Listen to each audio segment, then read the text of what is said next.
दोस्तों, जब भी हमारे बॉलीवुड में कोई फिल्म रिलीज होती है तो वो इस वजह से सुपर हिट या सुपर फ्लॉप नहीं होती कि वो फिल्म अच्छी है बुरी है, बल्कि इस बात पर होती है कि उस फिल्म का बस कितना है।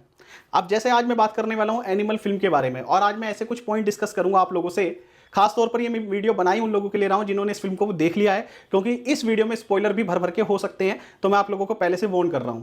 आपने फिल्म देख ली है तो जरूरी है आपका ये वीडियो देखना, जिससे आप लोग समझ पाएं कि आपने क्या चीजें मिस कर दी हैं और जिन चीजों पर आपने ध्यान नहीं दिया होगा, नोटिस नहीं किया होगा। और ये बिल्कुल मत सोचिएगा कि मैं इस फिल्म की तारीफ करने के लिए वीडियो बना रहा हूं। मैं आप लोगों से अपना जेन्युइन जो मेरा रिव्यू है, एक्सपीरियंस है, वो मैं आपसे शेयर करूंगा। तो सबसे पहली बात तो मैं आप लोगों को बता दूं कि ये नो डाउट फिल्म बहुत अच्छी है। किस मामले में? ब्रूटैलिटी के मामले में। आज तक हमने एक वर्ड आता है गेमिंग, अगर इंडस्ट्री की मैं बात करूं, हैक एंड स्लैश। आपने शायद कुछ वीडियो गेम्स वगैरह जो गेमिंग लवर हैं वो समझते हैं इस वर्ड को, कि कुछ गेम होती हैं जिसमें बहुत ज़्यादा हैक एंड स्लैश वाली चीज़ें हमें देखने को मिलती हैं। और हॉलीवुड की तो ऐसी फिल्में हम देखते ही रहते हैं, जैसे किल बिल थी एक फिल्म जिसमें फीमेल प्रोटैगनिस्ट थी और वो एक हैक एंड स्लैश मूवी थी। तो सेम वही चीज़ मैं यहाँ कहूँगा कि एनिमल एक बॉलीवुड की वाहिद एक ऐसी फिल्म है जो हैक एंड स्लैश है, और अभी तक ऐसा वायलेंस हमें KGF 2 जैसी गेम मूवी में भी देखने को नहीं मिला। तो इस मामले में तो ये अभी तक नंबर 1 है, और इसके लिए मैं अप्रिशिएट भी करता हूँ इस फिल्म के जो डायरेक्टर है संदीप रेड्डी, कि उन्होंने बहुत अच्छा काम किया, बहुत अच्छा डायरेक्शन है उनका। लेकिन इसी के साथ अब आते हैं हम स्टोरी पर। स्टोरी क्या है फिल्म की? बहुत सिंपल सी स्टोरी है कि बाप और बेटे का जो रिलेशन है, आप वो हम सब जानते हैं कितना कॉम्प्लिकेटेड होता है। उसमें एक्सप्रेशन बहुत कम होते हैं। माँ को तो हम 50 बार बोलते हैं मैं तुमसे प्यार करता हूँ, वो भी बोलती हैं बेटा मैं तुमसे प्यार करती हूँ, लेकिन शायद फादर और सन का रिलेशन ऐसा होता है वो कभी बोलते नहीं है, एक्सप्रेस नहीं करते, और उसी से कहीं ना कहीं बहुत सारी मिसअंडरस्टैंडिंग पैदा हो जाती है। हम अपने बाप को ही अपना दुश्मन समझने लगते हैं, या ऐसा लगने लगता है कि शायद वो हमें नहीं समझ पा रहे, हमें उतना टाइम नहीं दे पा रहे। तो उसी चीज़ पर कहीं ना कहीं जो आधार है फिल्म का वो यही है। लेकिन सबसे बड़ी बात यह कि जितना ट्रेलर से हमें एक्साइटमेंट हुई थी इसे देखने की कि यार ये इमोशनल टच कितना ज़्यादा वर्क करेगा फिल्म के अंदर, जो उसका एक्शन है, उसकी ब्रूटैलिटी है, उसे जस्टिफाई करेगा, तो उस चीज़ में संदीप रेड्डी मेरी नज़र में तो बिल्कुल नाकाम रहते हैं।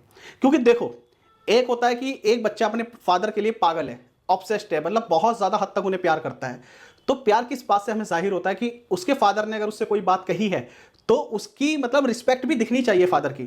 लेकिन यहां पर उल्टा क्या दिखाते हैं कि रणबीर कपूर कहीं भी अपने फादर की रिस्पेक्ट करता ही नहीं है। तो भाई जहां रिस्पेक्ट नहीं है वहां प्यार कैसे है? ये थोड़ा सा मेरी समझ से परे है कि आप अपनी मम्मी से प्यार तो बहुत करते हैं, अपने पापा से प्यार तो बहुत करते हैं, पर उनकी एक बात नहीं मानते, उनकी हर बात का विरोध करते हो या हर बात का उनका उल्टा जवाब देते हो। तो ये थोड़ा सा मुझे नेगेटिव पॉइंट लगा कि वहां पर ये चीज दिखानी चाहिए थी कि अगर मेरे पापा ने कोई बात कह दी तो मैं अपने पापा की बात का एक मान रखूंगा, चाहे भले ही वो बात मुझे पसंद हो या ना हो।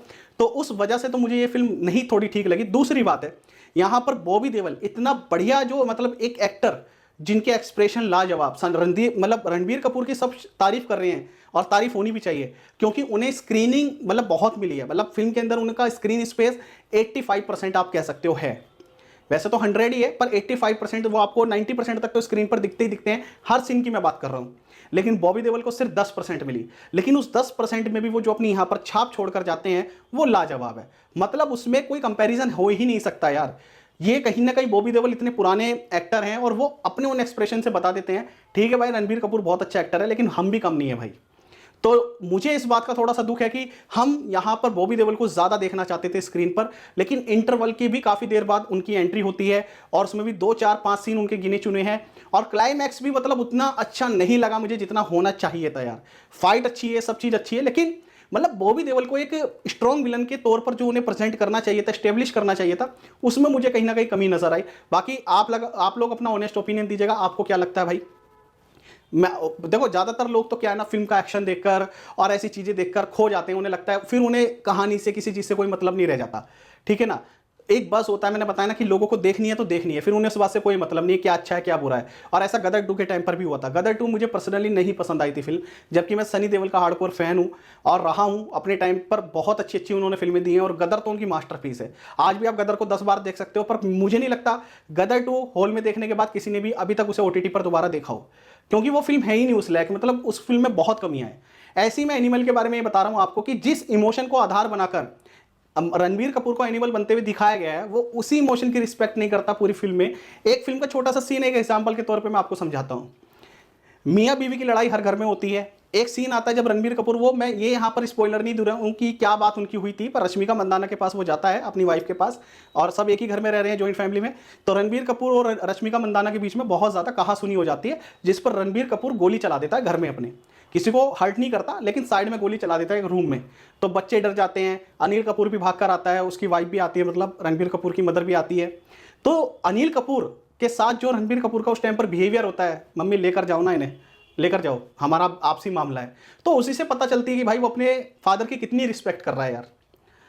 आज भी अगर हम हमारी अपनी पत्नी के साथ कहा सुनी हो जाए, किसी के भी घर में हो जाए, और उसके पापा आ जाएं, तो हमारी हिम्मत नहीं होगी उनसे उल्टा बोलने की या कुछ कहने की, बल्कि वो हमारे थप्पड़ भी लगा सकते हैं, हमें डांट भी सकते हैं, और ये कह भी सकते हैं कि भाई तेरी कैसे हिम्मत हो रही है कि तू इसे कुछ भी गलत कह रहा है, और हम ये कहते हैं नहीं पापा कोई बात नहीं है, चुप खड़े रहेंगे। मतलब कुछ ऐसा नहीं, हमारी हिम्मत नहीं हो सकती, हम कहते हैं हमारे कमरे से जाओ। और अगर होगी, जिन लोगों की भी हिम्मत ऐसी होती होगी, तो वो ये नहीं इस बात का दावा कर सकता मैं तो अपने पापा के लिए बहुत ज़्यादा पागल हूँ, ऑब्सेस्ड हूँ और पागलपन तक प्यार करता हूँ। भाई ये कैसा प्यार है? अपने फादर की तुम वहां डिसरिस्पेक्ट कर रहे हो और फिर तुम उसे प्यार भी बता रहे हो। तो मतलब मैं ये कहना चाहता हूं कि कहानी पर जितना काम होना चाहिए था, जितना वर्क होना चाहिए था डिटेलिंग में, उतना मुझे नहीं दिखाई दिया। उन्होंने बड़े बड़े एक्शन शूट कर लिए, जैसे हॉलीवुड की फिल्मों में होता है कि आप बहुत बड़े बड़े एक्शन में खो जाते हो, फिर आपको स्टोरी से कोई धेला फर्क नहीं पड़ता क्या वो स्टोरी है, कहाँ जा रही है, कोई जा रही है, बस लोग एक्शन में खो के कहते हैं भाई बहुत बढ़िया फिल्म है। अक्सर मार्वल की फिल्मों में तो ऐसा मैं देखता ही हूँ, ठीक है ना। तो वही सेम उन्होंने पैटर्न यहाँ फॉलो करा एनिमल में, कि ऐसा कुछ लोगों ने देखा नहीं है, मैं लोगों को कुछ ऐसा एक्सपीरियंस दिखाऊंगा। तो न्यूडिटी, वायलेंस और ये सारी चीज़ें भर भर के हैं फिल्म के अंदर, डायलॉग्स भी आपको मिलेगा। मतलब एडल्ट फिल्म है तो एडल्ट ये जस्टिफाई करती है अपने टाइटल को, एनिमल को।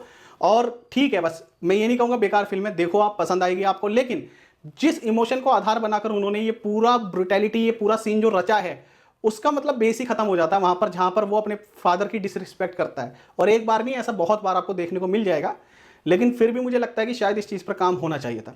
और बॉबी देओल की कमी तो मुझे बहुत ज़्यादा खलती है कि बॉबी देओल को मतलब उन्होंने यूटिलाइज़ नहीं किया ढंग से, उनकी एक्टिंग को यूटिलाइज़ नहीं किया।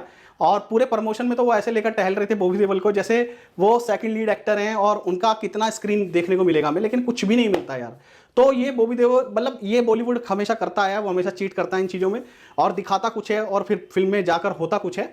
तो रणवीर कपूर नो डाउट बहुत अच्छी परफॉर्मेंस है सभी एक्टर्स की, अनिल कपूर का काम भी बहुत अच्छा है, सबका काम बहुत अच्छा है, लेकिन बॉबी देओल की कमी मुझे सबसे ज़्यादा खली है। बाकी आप लोग कमेंट करके बताइए आप क्या कहना चाहेंगे। जहाँ तक मेरी रेटिंग का सवाल है तो यार मैं तो 3.5 स्टार से ज़्यादा नहीं देना चाहूँगा 5 में से, क्योंकि मैंने आपसे बताया कि एक तो मुझे इमोशन लेस लगी फिल्म, मतलब वहाँ पर वो इमोशन मुझे जस्टिफाई करता हुआ नहीं दिखता उस एक्शन को, और दूसरी बात मैंने बॉबी देओल की बताई दी।